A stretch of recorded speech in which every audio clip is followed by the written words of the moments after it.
چکمہ دینے کے لیے بھی اگر وہ راستے بدلتا ہے تو آج تک پچھلے 2 سال کے دوران چکمہ دینے کے لیے بھی اس نے کون کون سے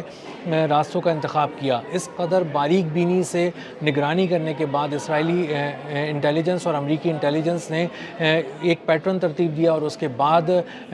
جو آیت اللہ علی خامنائی پہ اور ان کے رفقا پہ حملہ کیا گیا، ایک بہت بڑا حملہ کیا گیا اور انہیں شہید کر دیا گیا. ان سب جو ماضی کے تلخ تجربات ہیں ان کو سامنے رکھتے ہوئے ایرانی پاسداران انقلاب نے اس بات کو یقینی بنایا ہے کہ آیت اللہ مجتبیٰ خامنائی جو ہیں ان تک کسی قسم کی، ان کے قریب کوئی ڈیوائس نہ ہو، کسی قسم کا کوئی الیکٹرانک ایکوپمنٹ ان کے قریب نہ ہو جس کو ہیک کیا جا سکتا ہو، جس کو پڑھا جا سکتا ہو، جس کو استعمال ان کی لوکیشن معلوم کی جا سکتی ہو. اسی طرح جو ان کے ارد گرد جو ان کے ساتھی ہیں وہ انتہائی قابل اعتماد ہیں. صرف وہ کسی اونچی سطح کے لوگ نہیں ہیں ایرانی پاسداران انقلاب کے، بلکہ انتہائی وفادار اور قابل اعتماد ساتھی ہیں اور صرف انہی کو اجازت ہے کہ وہ ان کے قریب رہ سکیں، ان سے بات کر سکیں، ان کے پاس جا سکیں. ابھی حال ہی میں ایران کے صدر مسعود پزشکیان نے ان سے ملاقات کی مجتبیٰ خامنائی سے، اور وہ ملاقات بھی اپنی نوعیت کی ایک بہت ہی اہم ملاقات اس تناظر میں بھی تھی. اس کا ایک اینگل یہ تھا کہ جو لے کر جایا گیا مسعود پزشکیان کو، حالانکہ وہ ایران کے صدر ہیں، سب سے بڑے عہدے پر ہیں ایران کے، لیکن اس کے باوجود بھی سیکیورٹی کا عالم یہ تھا کہ مسعود پزشکیان کو نہیں معلوم تھا وہ کہاں جا رہے ہیں، مسعود پزشکیان کو نہیں معلوم تھا انہیں کس نے بلایا ہے. انہیں ایک اہم میٹنگ کے لیے لے جایا گیا، مختلف راستوں سے گھمایا گیا، ایک خاص مقام پہ پہنچایا گیا. کہاں پہنچایا گیا وہ کہیں نہیں بتایا گیا کہ وہ مقام کہاں تھا. وہ ایک سیکرٹ لوکیشن تھی، وہ ایک خفیہ مقام تھا. وہاں لے جا کر ان سے ملاقات کرائی گئی مجتبیٰ خامنائی سے، اور وہ 2.5 گھنٹے طویل ملاقات تھی جس میں مجتبیٰ خامنائی نے تمام سیکیورٹی امور کا جائزہ لیا، ان سے بریفنگ لی، انٹرنل سیکیورٹی کی صورتحال کہ ملک میں کیا صورتحال ہے، ملک پر درپیش جو سیکیورٹی چیلنجز تھے، باہر سے دشمن کیا سوچ رہا ہے، دشمن کیا کر رہا ہے، دشمن کس طرح کی پلاننگ کر رہا ہے ایران کے خلاف. یہ ساری باتیں اس میٹنگ میں ڈسکس ہوئیں. اور اس 2.5 گھنٹے کی اہم ملاقات کے بعد مسعود پزشکیان کو اچانک ہی باہر نہیں لایا گیا، بلکہ ان کو ایک خاص پروٹوکول کے تحت باہر لایا گیا. بہت ساری ایک جیسی گاڑیاں تھیں، بہت سارے راستوں پہ وہ ایک ساتھ محو سفر تھیں، اور بہت سارے راستوں میں انہیں گھمایا پھرایا گیا ان گاڑیوں کو، اور یہ شناخت مٹا دی گئی کہ کس گاڑی میں مسعود پزشکیان ہیں. اور اس کے بعد ایک ہی طرح کے بہت سارے پروٹوکولز بنا کر مختلف جگہوں سے گھمانے کے بعد ان کو ایک خاص مقام پر لے جایا گیا جہاں پر انہیں بحفاظت پہنچایا جانا تھا. تو دشمن جب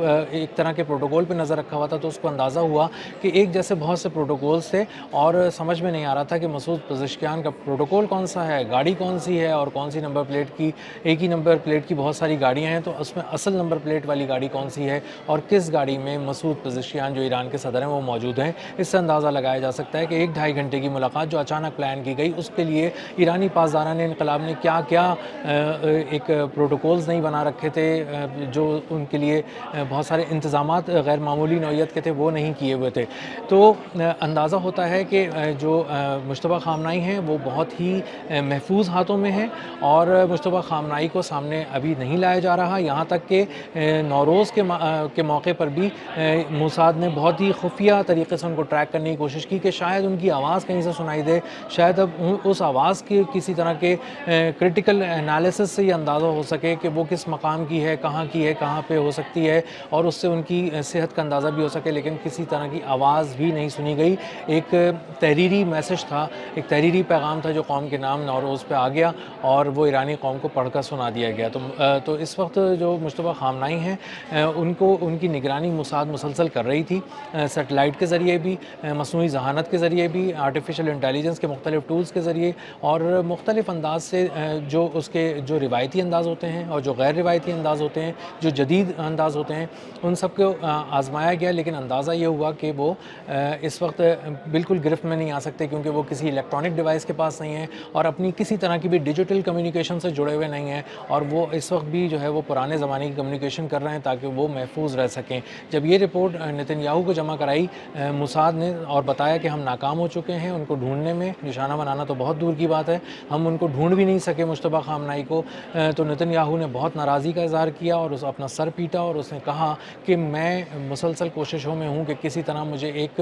بڑا ٹارگٹ حاصل ہو سکے ایران کے اندر، لیکن میں اس کو حاصل کرنے میں مسلسل ناکام ہوں۔ تو اور یہی اسی طرح کا ایک انٹرویو CBS پہ بھی اس نے دیا، ایک چینل کے اوپر، امریکی چینل کے اوپر، اور اس نے بتایا نتن یاہو نے کہ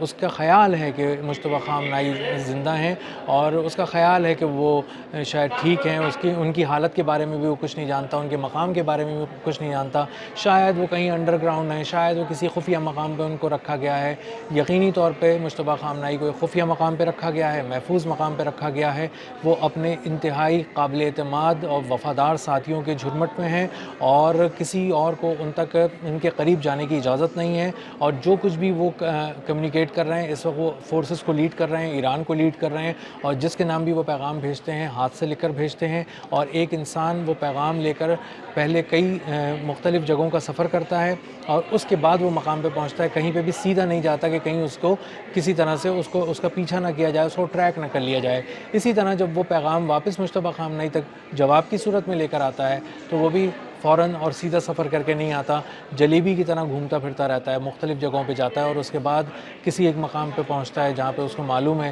کہ وہاں پہ مجتبیٰ خامنائی ہیں، اور بہت سارے سیکیورٹی کلیئرنس سے گزرنے کے بعد اس کو یہ اجازت ملتی ہے کہ وہ مجتبیٰ خامنائی کے قریب پہنچ سکے۔ تو مجتبیٰ خامنائی جو ہیں ان کو ٹریک کرنے میں، ان کو نشانہ بنانے میں اسرائیل کی موساد اس کے باوجود ناکام ہو گئی کہ وہ خلاؤں میں جا کر اپنی سیٹلائٹ کے ذریعے دیکھ رہی تھی، وہ زمین کو کھنگال رہی تھی، زمین کو الٹا پلٹا رہی تھی، لیکن وہ مجتبیٰ خامنائی تک نہیں پہنچ سکی، اور آخر میں نتن یاہو کو یہ رپورٹ دی گئی کہ وہ ان کو وہاں تک پہنچنے میں اور ان کو نشانہ بنانے میں ناکام ہو گئی ہے، اور اس کی وجہ یہی ہے کہ ایران نے ایک غیر معمولی حکمت عملی ترتیب دی ہے، اور وہ پرانے دور کی حکمت عملی نئے دور کی حکمت عملی پہ غالب آ گئی ہے، اور وہ جو روایتی سی ایک حکمت عملی ہے ہاتھ سے لکھنے کی، وہ اس نے مصنوعی ذہانت کو، آرٹیفیشل انٹیلیجنس کو، اور وہ بھی اسرائیل کے آرٹیفیشل انٹیلیجنس کے لیول کو شکست دے دی ہے۔ اب تک کے لیے اتنا ہی، ملتے ہیں اگلے ولاگ میں کسی نئی خبر، نئے تجزیے اور نئے زاویے کے ساتھ۔ اللہ حافظ۔